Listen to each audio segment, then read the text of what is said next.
Partie 2, tu savais ça? La vie est belle cache encore des secrets que très peu de gens connaissent.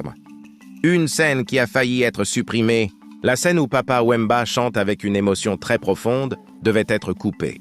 Pourquoi? Parce que le son n'était pas parfait. L'image tremblait légèrement. Mais Moise Ngangura a refusé.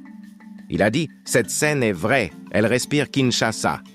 Aujourd'hui, c'est l'une des scènes les plus marquantes du film. Papa Wemba était épuisé.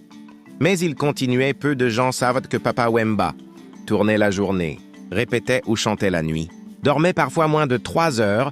Certaines scènes de fatigue que tu vois à l'écran ne sont pas jouées. C'est la réalité. Un détail caché dans les décors.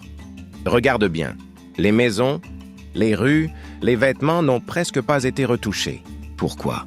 Parce que le réalisateur voulait montrer Kin tel qu'il est, sans décor artificiel. Résultat, le film est devenu un témoignage visuel rare du Kin des années 80. Des figurants devenus des légendes. Certains figurants étaient de jeunes musiciens inconnus, jouaient juste pour être à côté de Papa Wemba. Après la sortie du film, plusieurs ont intégré des orchestres connus, d'autres sont devenus danseurs professionnels. Un film pas bien accueilli au départ. Oui, incroyable mais vrai. À sa sortie, certains cinémas hésitaient à le projeter. On disait que c'était trop local. Mais à l'international, le film a été acclamé en Europe.